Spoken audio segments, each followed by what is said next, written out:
একটা কন্যা সন্তান, আত্মীয় স্বজন গুণগ্রাহী সকলকে শোক সাগরে ভাসিয়ে পরজগতে চলে গিয়েছেন।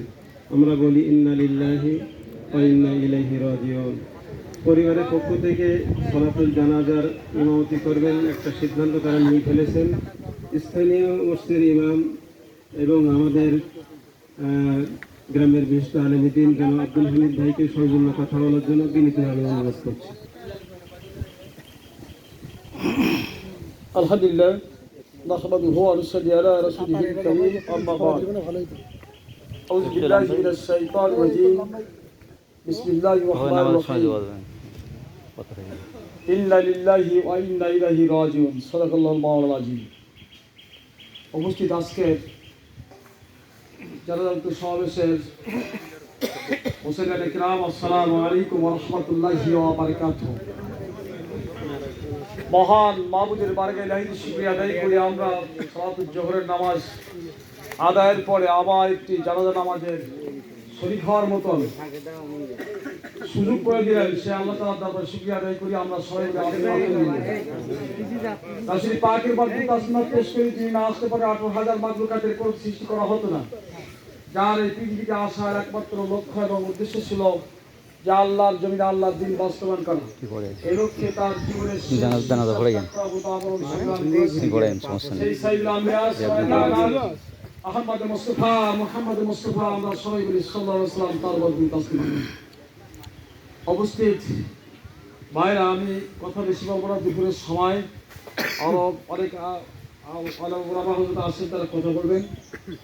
আমি শুধু এইটুকু বলতে চাই, আমরা আমার শ্রদ্ধেয় ভাইজান আজিজ ভাই তিনি বিদায় নিয়েছেন। আমরাও যে কালকে থাকবো এমন কোনো রেকর্ড আছে না? হ্যাঁ, এরকম দলিল কিছু আছে? যদি দলিল না হয়, না থাকে, তাহলে আমার যে আল্লাহ আমাকে সৃষ্টি করেছেন এবং যে আল্লাহর কাছে আমাকে যেতে হবে, সেই আল্লাহর কাজ করার দরকার না আমাদের? দুনিয়া করে পাগল না হয়ে একটু আল্লাহ আল্লাহ করে দিন করে পাগল হওয়ার দরকার না আমাদের? হ্যাঁ, আল্লাহর কাছে আমাদের সবাই হাজিরা দিতে হবে কিনা? আমি যে আয়াতের অংশ তেলাওয়াত করেছি আপনাদের সাথে, এখানেও এই একই কথা, যেটা আমরা হর হামেশা মানুষ মারা গেলে, পা ওষুধ লাগলে, কিছু হারিয়ে গেলে আমরা বলে থাকি, তাই না? হ্যাঁ, আবার অনেকে বলে মানুষ মরার দোয়া নাকি, ইন্না লিল্লাহি ওয়া ইন্না ইলাইহি রাজিউন। নিশ্চয় আমি আল্লাহর জন্য, কার জন্য দুনিয়ায় এসেছি? আল্লাহর জন্য, কোনো মানুষের জন্য না, কোনো মানুষের খুশি করার জন্য না, অট্টালিকা করার জন্য না, কোনো সম্মানের জন্য না, কোনো লালসা নেই। আল্লাহকে সন্তুষ্ট করার জন্য আমার দুনিয়া আসার, আমার দুনিয়ায় আবির্ভাবের একমাত্র লক্ষ্য এবং উদ্দেশ্য। আর ওয়া ইন্না ইলাইহি রাজিউন, নিশ্চয় আবার সেই আল্লাহর কাছে আমার ফিরে যেতে হবে। আমার ছেলের কাছে থাকবো না, আমার সম্পদের কাছে থাকবো না, আমার বাড়ির থাকবো না, থাকবো সুন্দর টাইস করা বাড়ি, মারা যাওয়ার বাকি রাখবে? কোথাও রাখবে না। এ সব ফেলে আবার যেতে হবে সেই আল্লাহর কাছে। তারই যে সৃষ্টি করেছেন, যাকে খুশি করার জন্য, সে আল্লাহর জন্য আমি দুনিয়ায় এসেছি, আবার যেতে হবে সে আল্লাহর কাছে। তাহলে তার কাজটা আমার করতে হবে না? এর দোয়াটা হবে, এই দোয়াটার অর্থটা হবে। এই জন্য আসুন, আমি আপনাদের কাছে আমি আর কথা বাড়াবো না। আমরা সবাই যারা আসি, আসলে এই জানাজার থেকে শিক্ষা হলো যারা জীবিত আছে তাদের জন্য।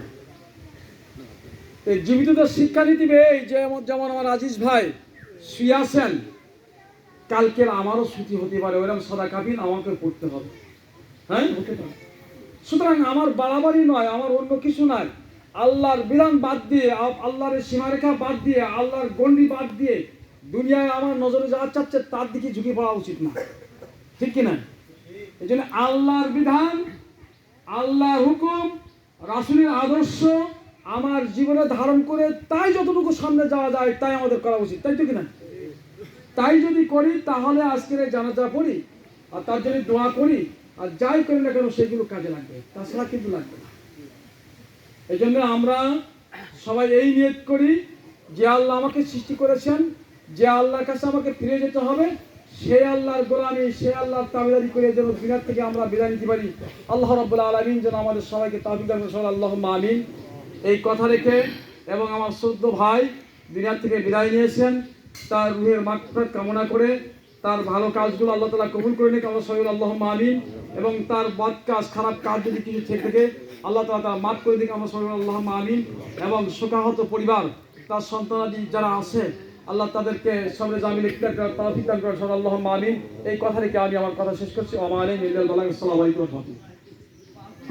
প্রিয় উপস্থিতি, আপনাদের সকলের অবগতির জন্য জানাচ্ছি, এই যে মাইক এবং মাইক্রোফোন সাউন্ড বক্স আলহাজ হাবিবুর রহমানের ছেলে তৈবুর রহমান নিয়ে আমাদের গ্রামের সৌজন্যে দান করেছেন। ওনার জন্য দোয়া করবেন, সমস্ত মৃত্যু ব্যক্তির ক্ষেত্রে এটা ব্যবহার হবে। আজকে প্রথম তার খালির জন্য না নানার জন্য ব্যবহার হলো। এইভাবে আপনাদের যখন লাগবে নেবেন।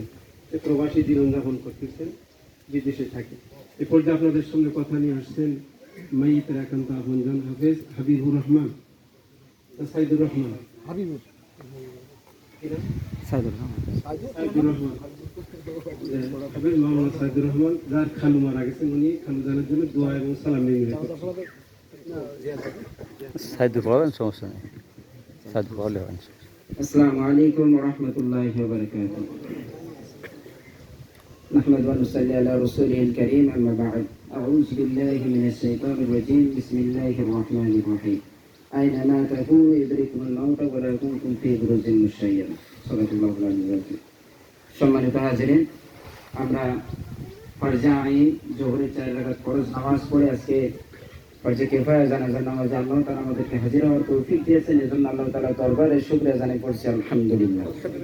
দরুদ পেশ করি মানবতার দূত মুক্তির বিচারী রাসূল পাক সাল্লাল্লাহু আলাইহি ওয়াসাল্লামের দরবারে সকলে পড়ছি সাল্লাল্লাহু আলাইহি ওয়াসাল্লাম। যা বলার হুজুর বলছে, আমাদের গুরুজন, কানের উপরে তো কিছু বলার থাকে না, যেগুলো বলার বলে দিয়েছে। যদি মানেন ওইগুলো যথেষ্ট, মানলে কি ওইগুলো যথেষ্ট। তারপরে আমি ছোট্ট একটা আয়াত আপনাদের মাঝে চলে